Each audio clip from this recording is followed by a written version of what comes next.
ደግሞ እናንተ ቤት የተቀጠርኩት የምር ቸግሮኝ ነበር እንደሚመስልሽ? እንደዛ እንዳልሆነማ ከረፈለም ቢሆን ሰማዋለሁ። ምርኔ በጣም መበዛበት ሴት ነኝ። እሺ በነገራችን የተወለድሽበትን ቀን እንድትረግሚ ካላልኩሽ እኔ ኤርሚያስ አይደለም። ምን ልታረግ ነው? ማረጉን በኋላ ብታይ እና ልትል ነው የምትነሳው? ገበታ በፍቅር ሲበላ ጥሩ ነው ይላሉ ኑሐሚን አባት። ያኔ ካየሁሽ ጀምሮ ከውስጤ ልትወጫጫጭ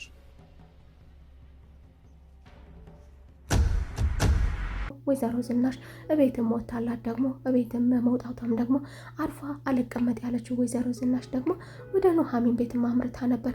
ታዲያ እዛ ቤት ደግሞ መሄዷ ያስገረማን ኑሐሚን ደግሞ ስታያ በጣም ደንግጣ ነበር። ወይዘሮ ዝናሽም ምን አስደነገጠሽ?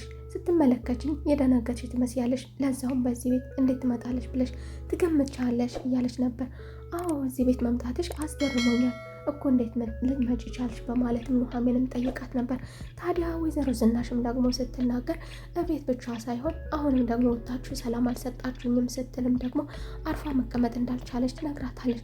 አሁን ይልቁንስ ደግሞ ሌላውን ነገር ተይውና ባለቤቴ ሴት ነው ትላለች፣ አባትሽ ሴት ነው ትላለች። ነገሩን ለማከሳሰምና ነገሩን ለማጣራት ነበር የሄደችው። አባዬ ወደ ሆስፒታል ሄዷል፣ አስከትሎ ደግሞ አቶ ሌጉን ከአባቴ ጋር ነው ስትላትም ደግሞ በዚህ ምላሿም የተናደደችው ወይዘሮ ዝናሽ ደግሞ በቃ ባለቤቴ ደግሞ ስራውንም ትቶ ሆስፒታል ለሆስፒታል የአባትሽ ገረድ ሆኗል ማለት ነው እንግዲህ በማለት የማይሆን ምላሽ ትመልስላታለች።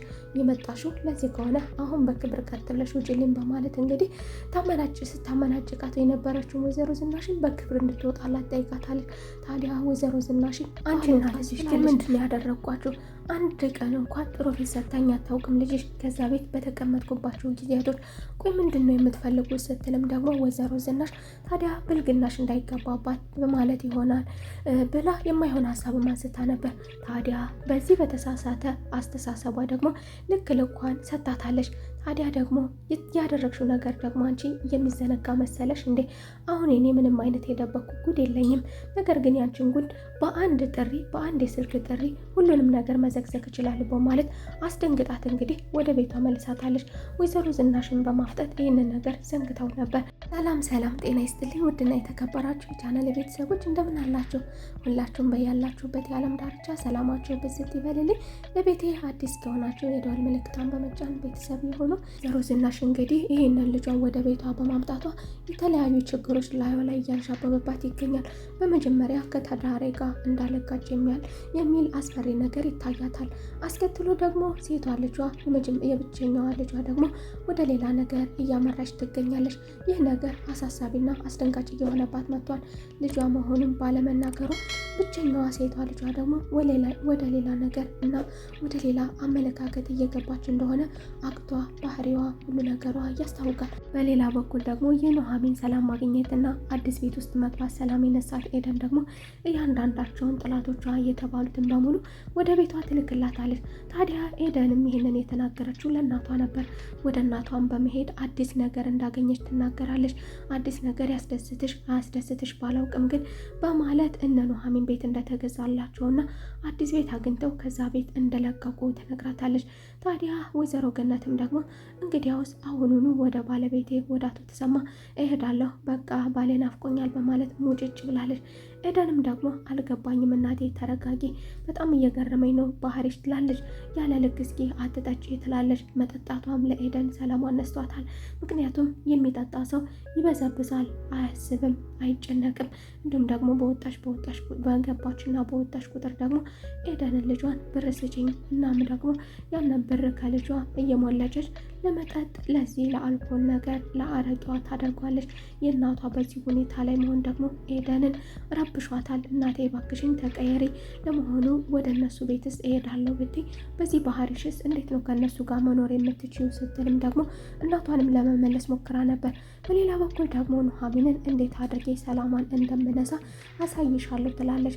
እንዴት አድርጋ ሰላም እንደምትነሳ ስትናገር ደግሞ አንዴ ኤርሚያስን አንዴ ደግሞ ወይዘሮ ገነትን አንዴ ደግሞ የምትፈልገውንና የምታደርግላት የፈለገችውን በተለይም ደግሞ የሰውን ሰላም የምትረብሸውን ወይዘሮ ዝናሽን እየላኩኝ እንግዲህ ህይወቷን በጠብጠዋለሁ ስትልም ቤታቸውን የኑሐሚንን ቤት እሷ እንደሆነች ለሀገሩ የምትዘከዝቀውና ለጠላቶቿ በሙሉ የምታሳየው እሷ መሆኗን በዚህ በኩል በራሷ አንደበት ገልጻለች። ወይዘሮ ዝናሽም ሴቷን ልጇን በዚህ ሁኔታ ወርዳ ማግኘቷ በጣም አናዷታል። አልገባኝም፣ ምን እየሆንሽ ነው? ምን ትሰሪያለሽ? ከዚህ ራቁትሽን በማለት ልጇን አባራታለች። ናሆምም ደግሞ ከቤት ከመውጣቱ በፊት እሷ ከሻወር ስትወጣ ራቁቷን ብቻ ወደዚህ ወንድ ልጅ ክፍል ገብታ እንደነበረ ተመልክቷል። ምን አባሽ እያደረግሽ ነው? በማለት ወንድማዊ ቅጣቱን ቀጥቷት አልፎ ነበር። ታዲያ ወንድሟ ሲወጣላትም ተመልሳ እዛው ቁጭ ብላለች። ታዲያ ወይዘሮ ዝናሽም ደግሞ ወደዛ ስትሄድ ልጇን በዚህ ሁኔታ በማግኘቷ በጣም ማዝናና ተደናግጣ ነበር። ልጁንም ደግሞ ወንድሟ እንደሆነ ገጹ አታውቅም፣ እባክህን ራቅ ስትልም ደግሞ ለመምከር ሞክራ ነበር። ታዲያ ህይወቱ ደግሞ በሙሉ የእናት ፍቅር አጥቶ የነበረው አባቱም ደግሞ በእሷ ተሰቃይቶ የነበረው የአባቱንም የሱንም ደግሞ ህይወት ለመበቀል ወደ ቤቷ የመጣው ደግሞ እንዲህ ሲል የሚናገራል። በቃ አንድ ነገር እንዳልተመቸሽና እንዳንገበገበች ሰላም እንዳልሰጠሽ አውቃለሁ። ለእኔ ደግሞ ከሁላችሁም ደግሞ እህቴ ተመችታኛለች። ስለዚህ እሷን ብጠቀምባት ምን ይመስልሻል? በማለት የሚያናድ መጥፎ ሀሳብና መጥፎ ነገር ገልጾላታል ወይዘሮ ዝናሽ። ወይዘሮ ዝናሽም ደግሞ የማይሆን ነገር እንዴት ነው እንደዚህ የምታደርገው? እሷ እኮ እህትህ ናት፣ እባክህን እህትህን ደግሞ ወደማይሆን ነገር አትላካል። እሷ ወንድሟ መሆንህን አታውቅም፣ አንተ ግን ቢያንስ ይህንን ነገር ታውቃለህ ስትልም እሱን ለመለመን ሞክራ ነበር። እሱ ግን በቀላል ነገር የማይመለስ መሆኑንና አቋሙ ፈንከች እንደማይልል ገልጾላታል። ኢባራሟ ኤሚም ደግሞ ኤርሚያስ ወዳለበት ቦታ በመሄድ ከኤርሚያስ ጋር ፉክክርም ጀምራ ነበር። እሱ የራሱ ህይወት እንዳለውና በተለይም ደግሞ ከኑሐሚን ጋር ፍቅር እንደጀመረ መስማቷ ስላናደዳት ከሱ ጋር እሰጥ አገባ ነገር ውስጥ ገብታ ነበር። ታዲያ ሁሉንም ነገር እኔ ማልሰማ መሰለህ እንዴ? ሰምቻለሁ ስትልም እሱም ደግሞ ከተገለጠልሽ ችግሩኝና ድሃ እንዳልሆንኩ ከእናንተ ቤት የገባሁት ያንንም አውቀሻል ማለት ነው በማለት ቢመልስላትም እሷ ግን ጥፊ ነበር ያስከተለችው። ለዚህ ጥፊሽ እንግዲህ ዋጋ አስከፍልሻለሁ። እንግዲህ እሱ ደግሞ ከሚያደርጋቸው መጥፎ ነገሮች እንግዲህ አንዱን እንደሚያሳርፍባት ዝቶባታል። መቼም ኤርሚያስ ምን ሊያደርግ እንደሚችል ሁላችንም የምንገምተው ነገር ነው። እሱ ሴቶችን መሸጥ የተለየ ሌላ ስራው እንደሆነ እናውቃለን። ኑሐሚን ከማታውቀው መጥፎ ባህሪያቱ ጀርባው ደግሞ ዋናው ስራው ደግሞ ይሄ መሆኑን እናውቃለን። ታዲያ አሁን ላይ ደግሞ በዚህ ስራው አንድ መጥፎ ነገሩን እንደሚያሳርፍባት ለኤሚ በመፎከር ለዚህ ጥፊዋ ዋጋ እንደሚያስከፍላት በመፎከር ጥሏት ሄዷል። ታዲያ እሷም ደግሞ ምንም ስለማታውቅ እስኪ የምታደርገውን እናያለን በማለት የሀብታም ልጅ ነኝ፣ የፈለግኩትን ማድረግ እችላለሁ፣ ማንም አይነካኝም በማለት እንግዲህ እግሯን ዘርግታ እየተደሰተች በዚህ ጥፊው እንደተናደደና እየተበሳጨ እንደሄደ ምንም አያደርግም በማለት እሷም ኑሐሚን የተናደደችው ወይዘሮ ዝናሽም ደግሞ ወደ ቢሮ አምርታ ነበረ።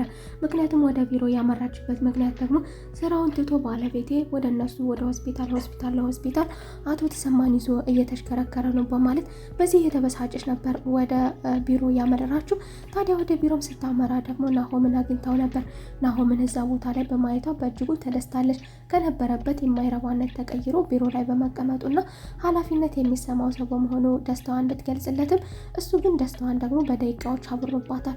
ምን ላምጣልሽ፣ ምን ልታዘዝልሽ ቢላትም ምንም እንደማትፈልግ ብትነግረውም እሱም አስከትሎ እንግዲህ ይህንን ነገርና ይህንን ስራ ከዚህ በፊት ይወደው የነበረው ለአምራን ሲል እንደነበረና አሁንም ደግሞ አምራንን ወደ ህይወቱ እንደሚመልሳት እየቀለደ እንዳልሆነና ይቅር እንዳላት ይቅርታዋን እንደተቀበልላትና የመጀመሪያ ብቻ ሳይሆን ደግሞ ይህ እንግዲህ ሁለተኛ ጊዜ ይቅርታ አድርጌላት የመጨረሻ እድል ቢሰጣትና ባያት የሚል መጥፎ ሀሳብ አንስቶላት ነበር። በዚህ የተናደደችውም ደግሞ ወይዘሮ ዝናሽ እያበደች እንዴት እንደዚህ ትላለህ? እንዴት ለሷ በተለይም ደግሞ ስታደርግ የነበረው ነገር እኮ ቀላል አይደለም ለማለት ልጇን ናሆምን ለማስረዳት ብትሞክርም ናሆም ግን እንደሚያፈቅራትና እሷን መመለስ እንደሚፈልግና ይልቁንም ደግሞ ጭር ጉድ ብላ በቅርቡ ወደ ቤት ተዘጋጅታ እንድጠብቃት ነግሯት ወይዘሮ ዝናሽ እንግዲህ እያበደች ወደ ቤቷ ተመልሳ መጥታለች። ይህም ደግሞ ያላሰበችው ቀጣዩና ሁለተኛዋ እንግዳ በቤቷ ተገኝታላታለች። ከየት መጣች እንደሚባል ሳይታወቅ ደግሞ ከጀርባዋ ቆማለች። ታዲያ ወይዘሮ ገነትን ስትመለከታት ደግሞ አንቺ ምን አመጣሽ ከዚህ ምን ፈልገሽ ነው በተላትም አዲስ ቤት እንደተገዛላቸውና ወደ ቤታቸው መመለስ እንደምትፈልግ ነግራታለች። ወይዘሮ ገነትም ባለቤት እኮ ነው አባትሽ እኮ ባለቤቴ ነው። ስለዚህ ባለቤቴን ስለመጣለሁ በፍርድ ቤት አለመፋታታቸውንም እየገለጸች ነበር። እንግዲህ እሷ ጥቅመኛ ሰው እንደሆናቸውና ከዚህ በፊት ከዛ ቤት ከመውጣታችን በፊት እያንዳንዳችን በየፊናችን ከመለያየታችን በፊት ምን አይነት ሀሳብ አቅርቤልሽ እንደነበር ታስታውሻለች? ወይዘሮ ገነት በአንድ ጣራ እንኑር፣ ድህነታችንንም ሆነ ችግራችንንም አብረን እናልፈዋለን በማለት በመክራችሁም ሆነ አብረን እንኑር ብዬ ጥያቄ ባቀርብላችሁ ሁለታችሁም ግን አልፈልግም በማለት አይናችሁን ላፈር በማለት ጥላችሁን ሄዳችሁ ነበር። ታዲያ አሁን ምን ተገኘ? ኑሐሚን ቀጣዩ የቤቷ እንግዳ ደግሞ አሁንም በመንገዱ ላይ እያለፈች እያለ ኤደንን ተጠባብቆ አሁንም የኑሐሚንን ቤት እንድታሳየው ገና ሳትጠይቀው ነበር አሳይሃለሁ ያለችው። እሱም አሳይሻለሁ ወደሽ ብቻ ሳይሆን በግድሽ ታሳይኛለሽ በማለት በማስፈራራት እንግዲህ ወደ ቤት እንድታደርሰው አድርጓታል። ኤደንም ይህንን ነገር እንድታደርገው በደስታ ነበር የምትፈልገው። ይህንን ነገር ሳይጠይቃት ሙሉ መናገር የምትፈልገው ነገር ነበር። ያሰበችው ነገር ተሳክቶላት እንግዲህ ኤርሚያስን ወደ ኑሐሚን ቤት ልከዋለች። ኤርሚያስም ደግሞ ወደ እሷ ቤት ካመራ በኋላ ከኑሐሚን ጋር ቢነጋገርም ኑሐሚን ግን እሱን አይኑን ማየት እንደማትፈልግና ራቀኝ ስትልም እንደማትወደው እንደምትጠላውና አስከትላም ደግሞ ልጁን እንዳስወገደችው ትናገራለች። ኤርሚያስም ይህ ነገር አስደንጋጩ ነገር ነበረ። እባክሽን ይቅርታ አድርጊልኝ ብሎ ቢለምናትም ልጅን ደግሞ አስወግጀዋለሁ ከዚህ በኋላ እኔም ሆንኩኝ ልጅ የሚባል ነገር የለም ስትልም አስደንግጣው ነበር። በዚህ የተናደደውም ኤርሚያስም ደግሞ አታደርጊውም፣ በፍጹም አታደርጊውም ብሎ ተከራክሯን ነበር። ኑሐሚን ግን አልተመለከትክም እንዴ? በእጅ እኮ መድኃኒቶችን ይዤ ነበር ያገኘኝ። ስለዚህ ልጁን ደግሞ አስወግጀዋለሁ ከዚህ በኋላ ጨርሰናል በማለት አባራው ነበር። ታዲያ በዚህም ደግሞ በሱ አመጣጥም ሆነ አንድ በአንድ ደግሞ ተራ በተራ እየተመላለሱ ወዳሉት በነበሩት ጠላቶቿ ደግሞ እየተናደደች ወደ መኝታ ክፍሏ በማምራት መኝታ ክፍሏ ሆና ብቻዋን እያወራች ነበረ። ብቻዋንም ስታወራ እንዴት ትል ነበረ? አምላኬ ሆይ ይቅር በለኝ፣ እኔ ልጄንም ማጥፋትም አልፈልግም፣ በቃ እሱ ስላበሳጭ ነው እንደዚህ የተናገርኩት እያለች ከራሷ ጋር እያወራች እያለቀሰች እየተረበሸች። ታዲያ ኤርሚያስም ደግሞ ተለጥፎ በማዳመጥ ልጁ እንዳልተወገደ ንጽህናዋንና መልካም ሴት እንደሆነች እንግዲህ ከግድግዳ ተለጥፎ እሱን ለማበሳጨት እንደሆነ ይህንን ቃል የተናገረችውና ልጁንም እንደማታጠፋ እያለቀሰች ስትናገር አዳምጦ አረጋግጦ ልጁ እንዳልሞተ ወደ ቤቱ ተመልሷል። ይቅርታዋን ባያገኝም እንኳን ልጁን እንዳልገደለችበት አረጋግጦ ተመልሷል። ወይዘሮ ገነትም አዲስ ባህሪዋ የሚያናድ የሚያስደነግጥና አሳሳቢ የህይወት ደረጃ ሆኗን ያለችበት ደረጃ ልጇንም ኤደንንም በወጣች በገባች ቁጥር እንደ ወንድ ልጅ እንደ ጎረምሳ ብር ስጭኝ እያለች ትጋታለች። ይህንን አረቄ መጥፎ መጠጥ እግሯን ዘርግታ እንደ ወንድ ልጅ ገንዘብ ስጡኝ በስተቀር ሌላ አታውቅም። እንግዲህ በዚህ ሁኔታ ላይ ሆና ነው ከኑሐሚን ጋር አብራ መኖር የምትፈልገውና ከአቶ ተሰማ ጋር አብሬ መኖር እፈልጋለሁ የምትለው እንግዲህ ይህንን ባህሪ ይዛ ነው። አቶ ተሰማ ደግሞ ከመጥፎ ነገሮች እንደዚህ ከሱሶች የጸዳ ሰው መሆኑን ተመልክተናል።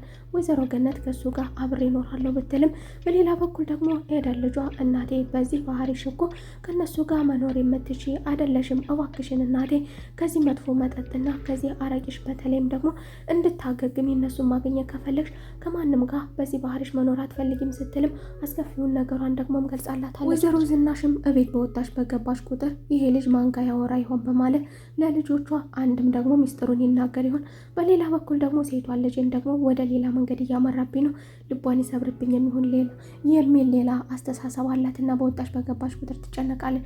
ታዲያ አሁን ደግሞ ስትገባ ስትወጣ ደግሞ ከናሆም ጋር ትመለከተዋለች። ከናሆም ጋር እየተነጋገሩ እናቴ ምናልባት ስለ እኔ ህይወት አላሳወቀቻችሁም ማለት ነው እያለ እንግዲህ ወደፊት እንደሚነግረው እየተነጋገሩ ያለ ነበር በወሬያቸው መካከል ያቋረጠችው። ታዲያ ናሆምም ደግሞ በቃ ወጣ በማለት ካናገረው በኋላ ከተነጋገረ በኋላ ብዙም ሳይቆይ ጣጥሏቸው ወጥቷል። ታዲያ ወይዘሮ ዝናሽም ደግሞ ከልጁ ጋር ስትነጋገር ቆይ ግን አልገባኝም ምን እያደረግክ ነው አንተ ልጅ ስትልም እሳት አገባ ውስጥ የገባውንና አጉል ድርቅናና የማይሆን ነገር እየተናገረ ያለውን ልጇን ብትለምነው ብትመክረውም የሚመለስ አይደለም። አስከትሎም ደግሞ ወንድሜ የድርጅቱ ኃላፊ መሆኑን አውቃለሁ፣ ስለዚህ እኔ ስለምን ከሱ አንሳለሁ በምን ከሱ አንሳለሁ በማለት እንግዲህ ከናሆም ጋር ፉክክር ውስጥ ገብቷል። ለናሆም የሚደረግለን ነገር በሙሉ ለእኔ ካልተደረገልኝ የሚል ድርቅና ማስቶባታል። ወይዘሮ ዝናሽን በዚህ የተናደደችው አልገባኝም፣ ካሁኑ ደግሞ ከሱ ጋር ፍክክር ጀመርክ ማለት ነው፣ ደግሞ ይሄ ምን የሚሉት ነው በማለት እንግዲህ እየተናደደች ያስም እግር በእግር እየተከተለ ኑሐሚን ወዴት እንደምትሄድና የት እንደምትውል ስለሚያውቅ እየተከታተለ በመንገዱ ላይ እንግዲህ የወይዘሮ ዝናሽ ዳግም አሁንም ደግሞ ከዚህ በፊት ህይወቷን ያተረፈላት ቦታ ላይ ሄዶ ነበረ። ከዚያም ከቦታውም ደግሞ ኑሐሚንን አግኝቷትና የመጀመሪያ ጊዜ ከተመለከታት ጀምሮ ከአእምሮ ልትወጣ እንዳልቻለች እየገለጸላት፣ በቦታው ደግሞ ኤርሚያስ ተመልክቷል። ከሚስቴ ራስ ላይ ወረዳ አትልም እንዴ? በተደጋጋሚ ከእሷ ስርስር የምትከተለው ምን አባ ፈልገ ነው ሲልም እንግዲህ የወይዘሮ ዝናሽ ልጅ ዳግምና ኤርሚያስ ተፋጠውባታል። ኑሐሚንም ሁለተኛ ላይ አልፈልግም፣ ለፖሊስ ነው የማሳውቀው ከዚህ በኋላ ብትከተለኝ እያለች በመካከላቸው እንግዲህ ሶስታቸው እየተፋጠጡ፣ ሁለታቸው ወንዶቹ ደግሞ ኤርሚያስና ዳግም ደግሞ እሰጥ አገባ ውስጥ ገብተው እየተፋጠጡ ነበር። የዛሬው ክፍል ይህንን ይመስል ነበር። በቀጣይ ተመልሰን እስከምንገናኝ መልካም ቆይታ